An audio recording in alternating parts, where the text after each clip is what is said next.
Si tu regardes cette vidéo, peut-être que tu regardes d'autres youtubeurs, d'autres vidéos qui parlent de développement personnel. C'est peut-être un sujet qui te tient à cœur, qui fait maintenant même partie de ta vie.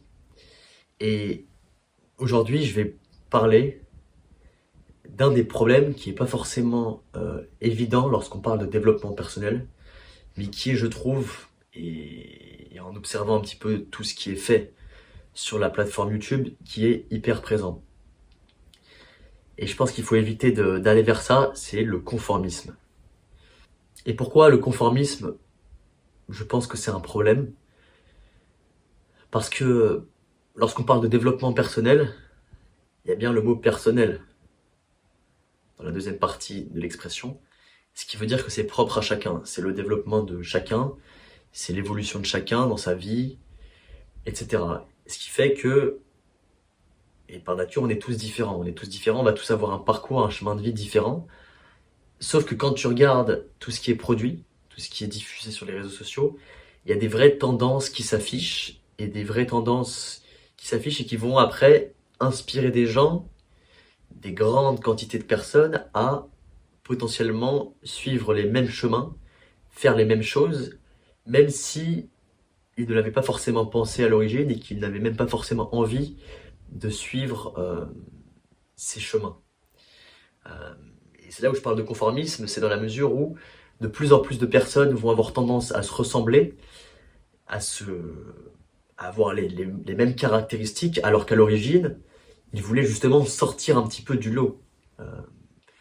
En parlant de développement personnel, on veut montrer qu'on va sortir du lot en travaillant sur soi, qu'on va sortir, on va aussi sortir de l'opinion commune en ayant un mode de vie peut-être plus sain, plus discipliné, plus rigoureux que beaucoup de personnes. Ce qui est une bonne chose à l'origine. On va essayer de refuser tout ce confort aussi qu'on a au quotidien. Euh, Sauf qu'au final, ça va être pour aller, lorsque c'est trop endoctriné, ça va être pour aller vers ce conformisme qui va être à l'opposé et qui va faire qu'on va voir de plus en plus de gens. Je prends l'exemple de l'entrepreneur, euh, le gars qui va à la muscu, qui passe sa vie à la muscu, euh, celui qui a une vision hyper biaisée des relations humaines et amoureuses. Euh, on en retrouve beaucoup, je trouve. On en retrouve beaucoup. Et je pense que c'est un problème dans la mesure où il est important, selon moi, qu'en tant qu'individu, on puisse s'exprimer de notre façon, qu'on puisse avoir notre propre personnalité, en fait, notre propre personnalité.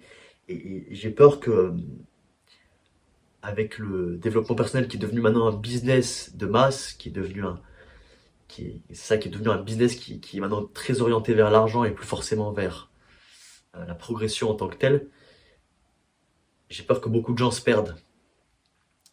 Et c'est pour ça, toi, si tu regardes ces vidéos, si tu suis mes vidéos régulièrement, tu verras que même si je parle de beaucoup de sujets qui vont être évoqués par d'autres créateurs de contenu sur le développement personnel, j'essaye d'apporter peut-être une réflexion un peu autre, euh, peut-être en sortant des sentiers battus, je sais pas.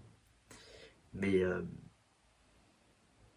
c'est pour ça que je pense qu'il est dangereux d'imposer un mode de vie, d'imposer des... Alors pas forcément des habitudes, parce que je pense qu'il y a des habitudes que tu peux implanter, qui vont être bénéfiques, mais plutôt des, des centres d'intérêt. Je pense qu'il est dangereux d'imposer des centres d'intérêt. Si tu te sens bien en allant faire de la muscu, très bien, c'est une très bonne chose, fais-le. Si en revanche tu sens que tu vas t'épanouir dans un autre sport, dans une autre activité, eh bien fais cette chose. Ne te pose pas la question et te dis pas parce que telle personne euh, m'a imposé, m'a conseillé de me mettre à la muscu 5 fois par jour, je dois le faire. Il faut, on fonctionne tous différemment et donc on va pas avoir les mêmes envies, les mêmes activités. C'est hyper important, je pense. Et c'est aussi comme ça qu'on va exploiter notre plein potentiel. C'est pas en suivant la masse, c'est en ayant nos propres caractéristiques, les choses qui nous animent. Chacun on a forcément des choses qui nous animent. Elles ne sont pas forcément toujours exploitées, mais on les a. Au lieu de vouloir absolument faire peut-être de l'argent comme trois quarts des créateurs de contenu vont t'inciter à le faire de l'argent euh, en créant des programmes autour, je sais pas, de la muscu, de l'entrepreneuriat, pose-toi vraiment la question, est-ce que c'est ce que j'ai envie de faire, d'une part? Est-ce que c'est une bonne chose pour moi aussi? Alors, en aucun cas, je remets en cause l'ambition qu'il faut avoir. Et je pense que si tu regardes cette vidéo, c'est que c'est aussi le cas, c'est que tu es quelqu'un d'ambitieux, qui a peut-être envie d'accomplir de grandes choses, mais ne te laisse pas dicter ce que tu dois faire par des gens que tu ne connais pas, qui sont très certainement derrière, ou alors devant cette caméra et que tu ne verras peut-être jamais. Et cette propre réflexion, ce propre cheminement, tu peux t'inspirer bien sûr de ce que les gens vont dire. Je dis pas qu'il faut pas s'inspirer, qu'il faut pas écouter. Mais après, il faut faire le tri. Il faut faire le tri et il faut savoir prendre sa propre décision, peu importe ce qui a été dit autour. Et pour moi, c'est un petit peu la même chose qu'avec la façon dont tu vas t'informer au quotidien. Si tu regardes des médias, si tu t'informes seulement par le biais du même média, forcément ta pensée va être façonnée, elle va être façonnée, c'est ça, d'une certaine manière. Euh, Ce qui va aussi te restreindre dans ta réflexion et dans ta faculté à prendre du recul. Et ben, ça va être la même chose quand tu vas euh, consommer du contenu, mettons, développement personnel. Si tu regardes seulement les mêmes créateurs de contenu, peuvent avoir aussi des idées pas extrêmes, mais assez tranchées, ça va te façonner une pensée qui n'est peut-être pas la tienne. D'où l'intérêt de s'informer, de regarder du contenu divers et varié, afin que tu puisses piocher un petit peu des idées à droite à gauche, mais que tu puisses aussi te créer ta propre façon de penser. Parce qu'en tant que créateur de contenu, j'ai aussi moi cet enjeu d'avoir une ligne directrice, d'avoir quelque chose qui soit propre à mes vidéos. Mais comme je te le dis, je veux pas rentrer dans ce moule du gourou du développement personnel. Je veux avant tout que ce soit plus une réflexion, peut-être pas philosophique, mais une réflexion sur soi et,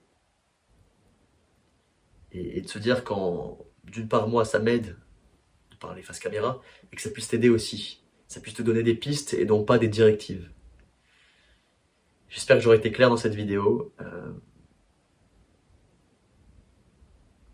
C'est bien de consommer du contenu, mais n'oublie pas que c'est toi, que c'est ta vie avant tout, et que c'est à toi de choisir ce que tu veux faire et ce que tu veux accomplir.